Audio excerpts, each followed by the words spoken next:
ಇನ್ನು ಹುತಾತ್ಮ ಯೋಧ ಗುರು ಕುಟುಂಬಕ್ಕೆ ಸುಮಲತಾ ಅವರು ನೆರವಿನ ಹಸ್ತವನ್ನ ಚಾಚಿದ್ದಾರೆ. ಅರ್ಧ ಎಕರೆ ಜಮೀನನ್ನ ಕೊಡೋದಾಗಿ ಭರವಸೆಯನ್ನ ಇದೀಗ ಸುಮಲತಾ ಅವರು ಕೊಟ್ಟಿದ್ದಾರೆ. ಮಂಡ್ಯದ ಅರಸಿನ ಕೆರೆಯಲ್ಲಿ ಜಮೀನನ್ನ ನೀಡೋದಾಗಿ ಸುಮಲತಾ ಅವರು ಇದೀಗ ನೆರವಿಗೆ ಮುಂದಾಗಿದ್ದಾರೆ. ಹುತಾತ್ಮ ಯೋಧ ಗುರು ಕುಟುಂಬಕ್ಕೆ ಸುಮಲತಾ ಅವರು ನೆರವಿಗೆ ಬಂದಿದ್ದಾರೆ. ಅರ್ಧ ಎಕರೆ ಜಮೀನನ್ನ ಕೊಡೋದಾಗಿ ಅವರು ಹೇಳಿಕೆಯನ್ನ ಕೊಟ್ಟಿದ್ದಾರೆ. ಮಂಡ್ಯದ ಅರಸಿನ ಕೆರೆಯಲ್ಲಿ ಜಮೀನನ್ನ ಕೊಡ್ತೀನಿ ಅಂತ ಹೇಳಿಕೆಯನ್ನ ಕೊಟ್ಟಿದ್ದಾರೆ ಸುಮಲತಾ ಅವರು.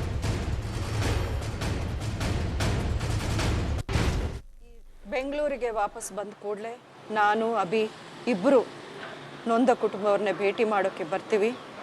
ಇನ್ನೇನಾದರೂ ಸಮಸ್ಯೆ ಇದೆ ಜಾಗದ ವಿಷಯದಲ್ಲಿ, ಅಂತಿಮ ಸಂಸ್ಕಾರಕ್ಕೆ ಅಥವಾ ಸ್ಮಾರಕಕ್ಕೆ ಅನ್ನೋ ವಿಷಯ ಆದರೆ ನಮ್ಮದೇ ಆದಂಥ ಜಾಗ ಅದೇ ಊರಲ್ಲಿದೆ.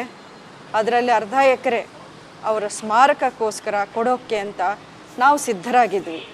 ಅದೇನಾದರೂ ಸರ್ಕಾರ ಸ್ಪಂದಿಸಿದೆ, ಈ ಜಾಗನ ದಹನ ಸಂಸ್ಕಾರಕ್ಕೆ ಬೇಕಿರೋ ಜಾಗನ ಆಗಲೇ ಅವ್ರಿಗೆ ಸಿದ್ಧಪಡಿಸಿದ್ದಾರೆ ಅನ್ನೋದಾದರೆ ಈ ಜಾಗವನ್ನು ಆ ನೊಂದ ಕುಟುಂಬ ಅವ್ರಿಗೆ ನಾನು ಕೊಡೋಕ್ಕೆ ಸಿದ್ಧವಾಗಿದ್ದೀನಿ.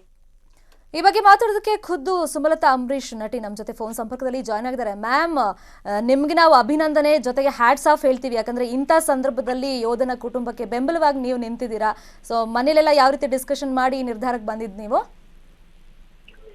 ಇಲ್ಲ, ಇದು ನೋಡಿ, ಹ್ಯಾಟ್ಸ್ ಆಫ್ ಅಥವಾ ಸೆಲ್ಯೂಟ್ ಹೇಳ್ಬೇಕಾಗಿರೋದು ಆ ಯೋಧನ ಕುಟುಂಬಕ್ಕೆ. ಅವ್ರ ತಂದೆಯವರು ಆಡಿರೋ ಮಾತನ್ನ ಕೇಳ್ಬಿಟ್ಟು ನಮ್ಗೆಲ್ಲ ಒಂಥರ ಹೆಮ್ಮೆ ಆಯ್ತು.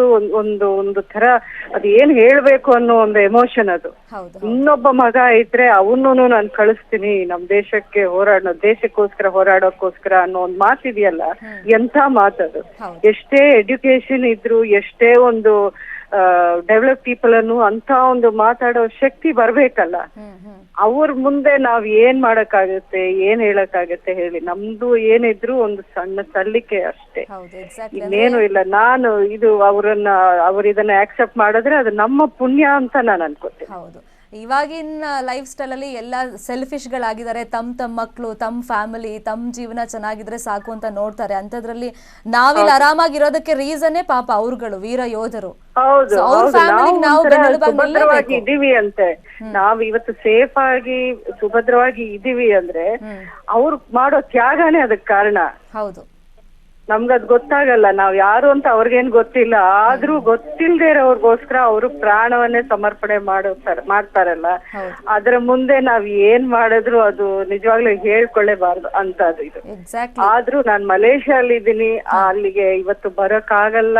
ಅವರ ಅಂತಿಮ ಸಂಸ್ಕಾರ ಏನಿತ್ತು ಅದ್ರಲ್ಲಿ ಭಾಗವಹಿಸೋಕೆ ನನ್ ಕೈಲಿ ಆಗಿಲ್ಲ. ಅದಕ್ಕೆ ಇಲ್ಲಿಂದ ನಾನು ಬಂದ ತಕ್ಷಣ ನಾನು ಹೋಗಿ ಅವ್ರನ್ನ ಭೇಟಿ ಮಾಡ್ತೀನಿ, ಅವ್ರ ಕುಟುಂಬದವ್ರನ್ನ. ಬಟ್ ಇದು ನಮ್ ಕೈಲಾದಷ್ಟು ಒಂದು ಸಣ್ಣ ಸೇವೆ ಅಷ್ಟೇ. ಯಾರ ಹತ್ರ ಮಾತಾಡಿದ್ರ ಅವ್ರ ಫ್ಯಾಮಿಲಿ ಮೆಂಬರ್ಸ್ ಹತ್ರ ಫೋನಲ್ಲಿ? ಇಲ್ಲ, ಇಂಥ ಟೈಮಲ್ಲಿ ಎಷ್ಟು ನೊಂದಿರ್ತಾರೆ ನನ್ಗೆ ಗೊತ್ತು, ಅನುಭವ. ಸೊ ಈ ಟೈಮಲ್ಲಿ ನಾನು ಮಾತಾಡ್ಸೋಕೆ ನನ್ ಕೈಲ ಧೈರ್ಯ ಇಲ್ಲ. ನಾನು ಬಂದ್ಮೇಲೆ ಮಾತಾಡ್ತೀನಿ ಅವ್ರು. ಓಕೆ, ಒಟ್ನಲ್ಲಿ ಈಗ ಪ್ರತೀಕಾರ ಆಗ್ಬೇಕು ಅಂತ ಎಲ್ಲರೂ ಕೂಡ ಹೇಳ್ತಿದ್ದಾರೆ. ಜನಸಾಮಾನ್ಯರಿಂದ ಹಿಡಿದು ಪ್ರಧಾನಿ ಮೋದಿ ತನಕ ಪ್ರತೀಕಾರ ಆಗಲೇಬೇಕು. ಅದು ಯಾವ ರೀತಿ ಅನ್ನೋದನ್ನ ಸೇನೆಯ ನಿರ್ಧಾರ ಮಾಡ್ಲಿ ಅಂತ. ಯಾವ ರೀತಿ ಪ್ರತೀಕಾರ ಆಗ್ಬೇಕು? ಎಷ್ಟು ರಕ್ತ ಕುದಿಯುತ್ತೆ ಮ್ಯಾಮ್? ನಿಜವಾಗ್ಲೂ ಅದರಲ್ಲಿ ಎರಡನೇ ಮಾತಿಲ್ಲ. ಇಡೀ ದೇಶನೇ ಅದೇ ಎಮೋಷನಲ್ ಇದೆ. ನಾನು ಪ್ರತೀಕಾರ ಅನ್ನೋ ಮಾತಿಗಿಂತ ನ್ಯಾಯ ಬೇಕು ನಮ್ಗೆ ಅನ್ನೋ ಮಾತು ಹೇಳಕ್ ಇಷ್ಟಪಡ್ತೀನಿ. ನ್ಯಾಯ ಆಗ್ಬೇಕು ಈ ವಿಷಯದಲ್ಲಿ. ನಮ್ಗೆ ಅನ್ಯಾಯ ಆಗಿದೆ, ಈ ವಿಷಯದಲ್ಲಿ ನಮ್ಮೆಲ್ರಿಗೂ ನ್ಯಾಯ ಬೇಕು. Okay, thank you so much Sumalatha Ambareesh ಅವರೇ, ನ್ಯೂಸ್ 18ಗೆ ರಿಯಾಕ್ಟ್ ಮಾಡಿದಕ್ಕೆ. ಈಗ ಸುಮಲತಾ